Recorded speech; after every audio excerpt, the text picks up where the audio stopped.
club. Actually, the third Thursday book club was starts. It's on the fourth Thursday. Changed the name back to the Goa Book Club. Thank Jerry and for coming. Vacation.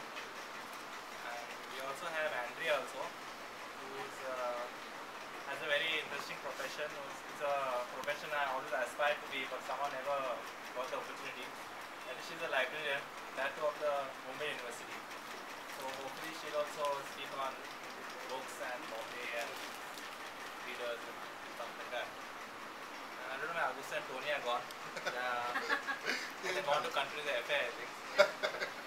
So without wasting much time, I'll hand over to Jerry, who will speak on writing, Goa and books and a lot of other things. Thank you. You know, I was thinking about it, about what I was supposed to do here and what I was supposed to say. And I came to the conclusion that it's almost impossible to talk about writing without sounding pompous and portentous, you know, by also suggesting that one has some deep secret knowledge that one has about writing that has been gathered over the ages and has been acquired with great effort in the salt mines of the bird, as it were. Anyone who tells you that, I think, has to have a Nobel Prize in literature. You know, somewhere around that level, you should begin to believe in the person. Should begin to believe that they might have this sort of secret. Other than that, averagely, the other way of looking at it is to look at writing as an artisanal craft. At some level, as Dylan Thomas once said, everybody writes. Everybody's a writer. You pick up a pen and you decide to write a letter to your beloved and you become a writer. Some of the greatest of letters, again by Dylan Thomas, his Christmas letters to his beloved, where he says, you know, nothing will ever be ugly unless I think of it as ugly. Nothing will ever be ill unless I think I make it ill myself. This much I must remember is as much a love letter to a woman as it is a love letter to humanity. It tells all of us what we can be if we aspire to be that. So the act of writing is one of the most simple, most ordinary, and therefore one of the most abused acts that there is. We all do it. You know, you write a note to a lover and you write a note to the plumber and say, you know, tap leaking in second bathroom, please attend. And they're all very important. I mean, who is to say that the note to the plumber is not as important as a sonnet? It's wasting water, that tap. It's emptying your tank. Tomorrow you won't be able to have a bath. I mean, it's a good idea to tell the plumber that the tap is leaking. So what is the use and value of writing? Why should one write? Is there any reason to write another book or another poem or another short story? I remember when one of my books was launched, there was a young and slightly disturbed young woman in the audience.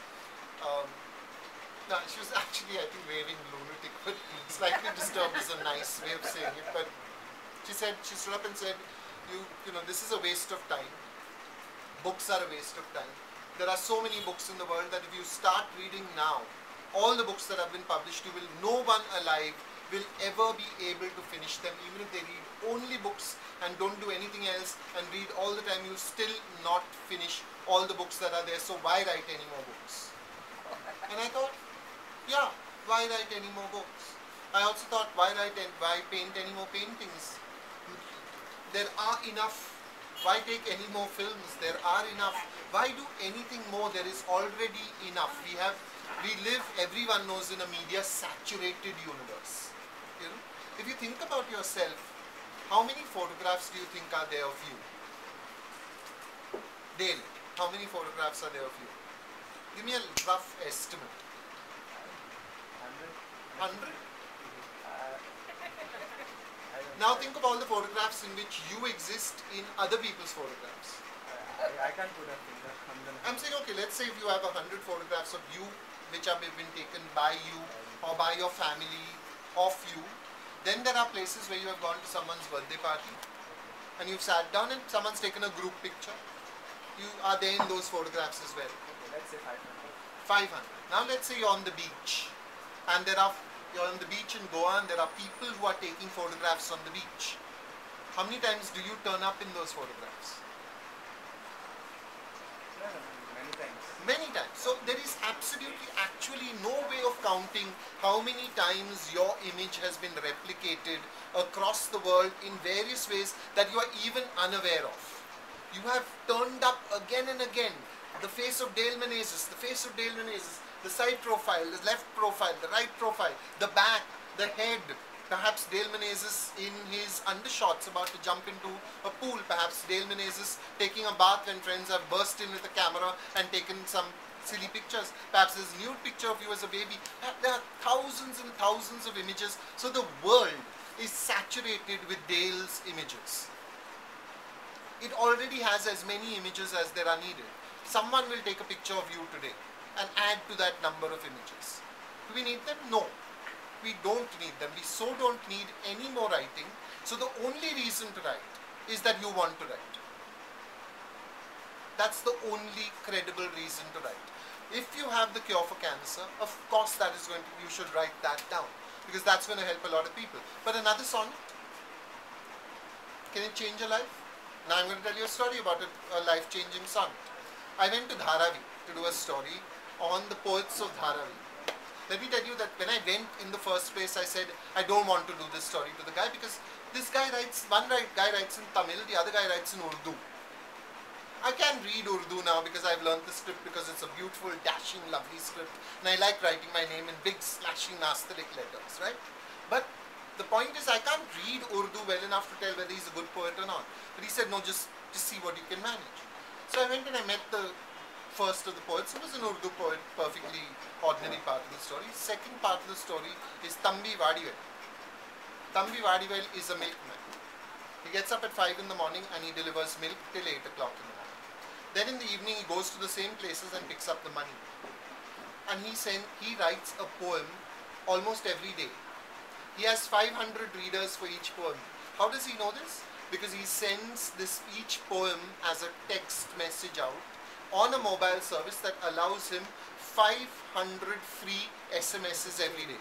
So each poem that he sends out, okay, is sent out to 499 people, who then send it out to other people. And in the process of sending these out, Thambi Vadivel's poem reached Rosamma, who is sitting in Bangalore. Rosamma has locked herself in her room for 8 years. No one knows why. Some people think that she is possessed. Some people say that she is somewhat paralyzed because she never gets off her bed. Some people say that she's mentally ill. But no one is sure what's happening to Rosamma. Rosamma starts reading Thambi's poetry and makes him a contact on her phone. She writes to him and says that your poems are saving my life. So Thambi starts sending her more poems every day. Okay? And then one day a gold ring arrives in the mail for Thambi. This, and then he's wearing this ring, so I laugh and I say, hey, she's an admirer. He says, she's a 70-year-old woman. He's a 24-year-old boy. The relationship has been developed over this completely bizarre notion of a poem as an SMS sent out to 499 people every day. Okay? And then they write back and they say, Thambi, you have forgotten me, you did not wish me for my birthday. Thambi doesn't speak English, he doesn't know what they're writing. But he's still sending out his poems. So I asked him, I said, every poet, right, will tell you that they want time for poetry, that they want time and space for poetry. So society carves time and space out for them in a variety of ways. In America, if you're a good enough poet and a well-known enough poet, you'll get a professorship. This means you'll have a job for life. You may have to teach once or twice a month, once or twice a week. It depends, it differs. You will have a house on campus. You'll be looked after, there'll be medical, dental, everything will be looked after. You'll be fine. Your work in life is to write poetry. This is assumed. Then there are residencies and there are poetry, sort of places, etc., etc. But to the main, in the large majority, most poets will tell you that they have no time for poetry. That the day job takes up all the time and the energy. It saps you. It drags all this mental time from you, right? So I asked Thambi, I say, don't you want this time? And he says, no. When a poem comes, I stop the bicycle, I put it on the side, and I key it into my mobile phone.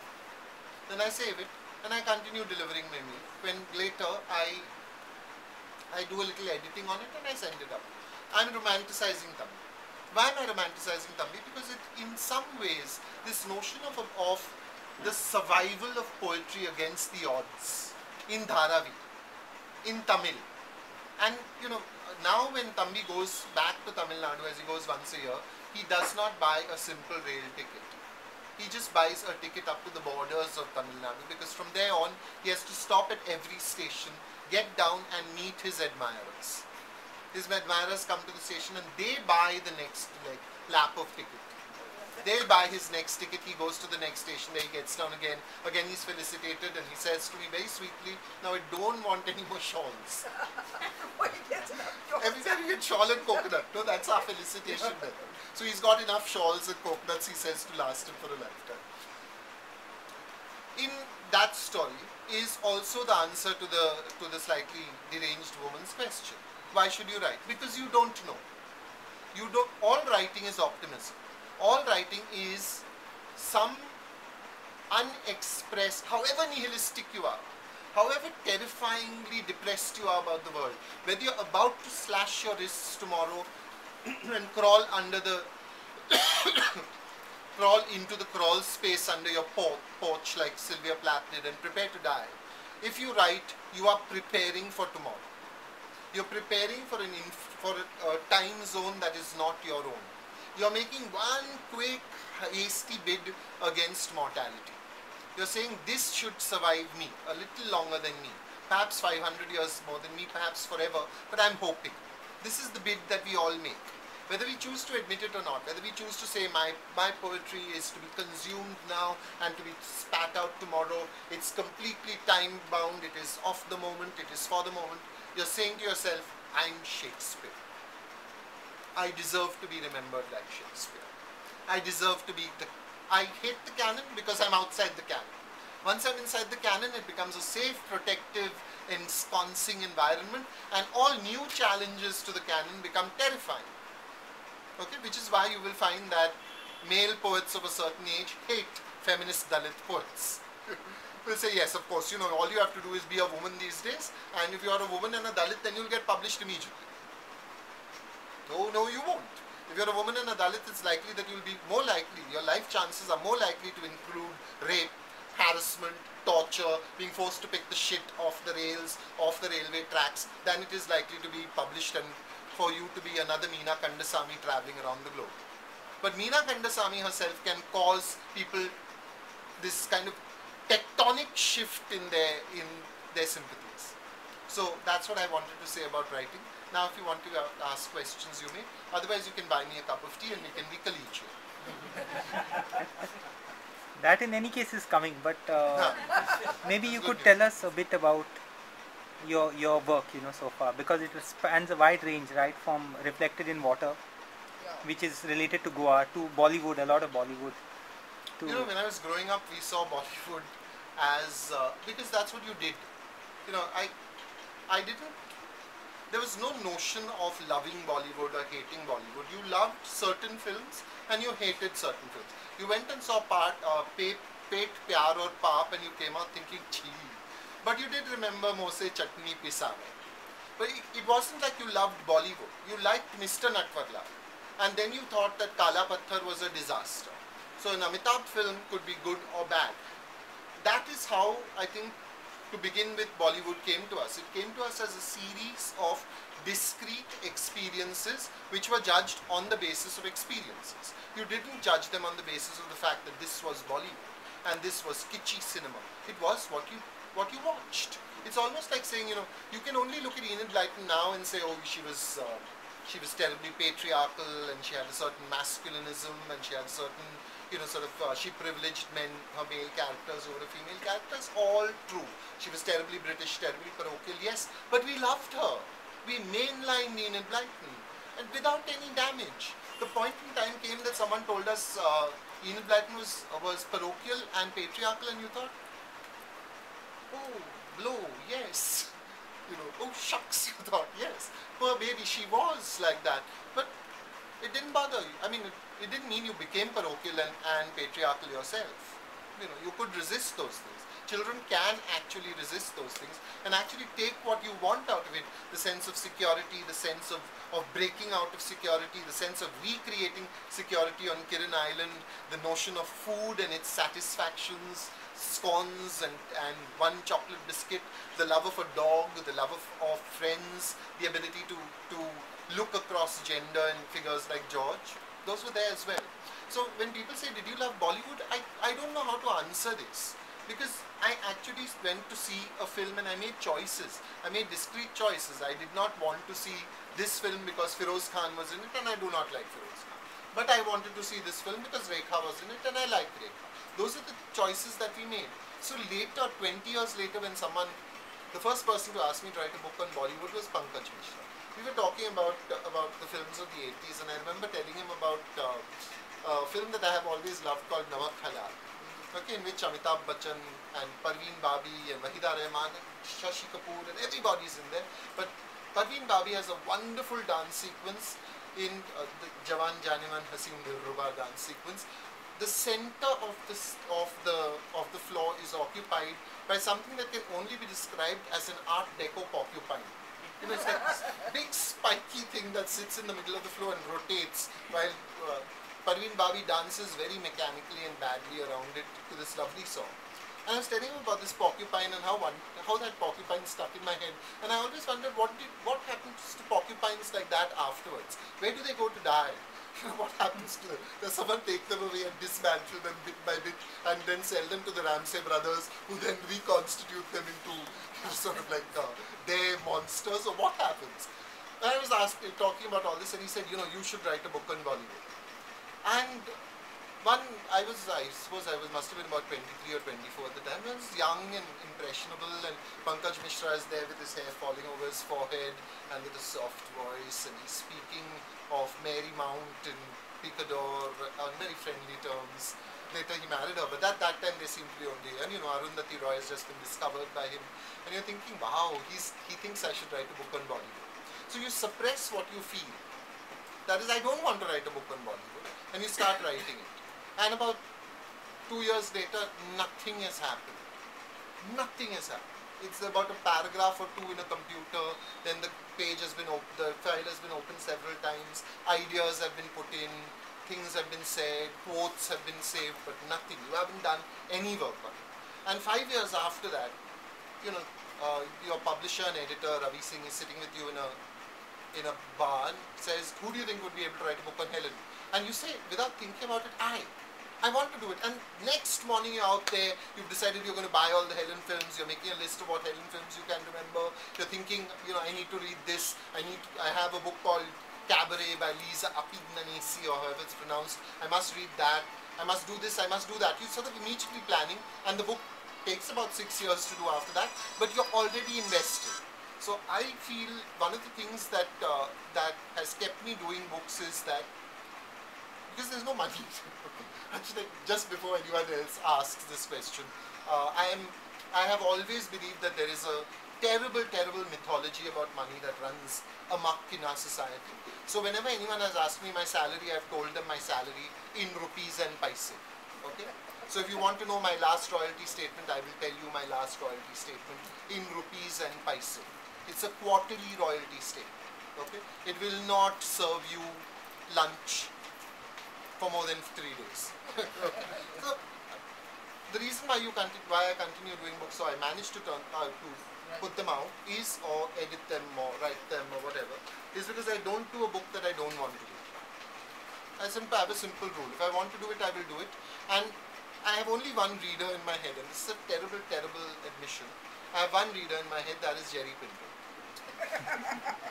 Now, at the end of it, if I have written a book I would like to read, I'm happy enough, and I believe that there will be other people out there who might want to read this book.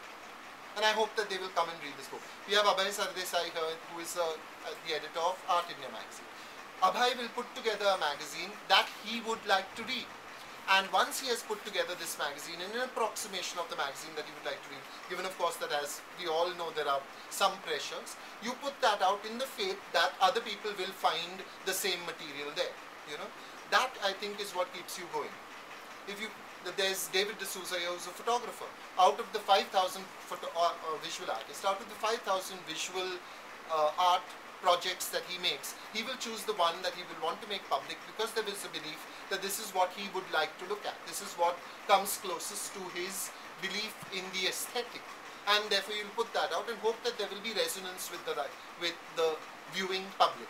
This is how one operates. You can't, I mean, some people are lucky, they have a first reader of great merit and significance who is able to read their books. I have friends, most of my friends don't watch Bollywood, so they read the books and they say, yeah, well, yeah, whatever, that's nice, how nice, you finished it, good, we should have coffee.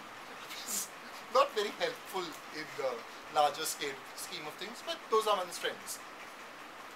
So I think the only thing that, what links Reflected in Water, Surviving Women, A Bear for Felicia, Asylum and Other Poems, Helen, Life and Times of an H. Bomb, Bombay Meri Jaan, Confronting Love, all of them, what links them? Nothing. There's one link, that's Jerry Pinto. These are the things he cares about. Now, if you care about them too, welcome to the party. Come in, have a blast. Read, buy Confronting Love if you have a lover, a boyfriend, a girlfriend, or any friend. Get naked, take the book to bed. Read a poem to each other. Poems are lovely things, mental viruses. They settle quietly inside your head and they detonate many years later.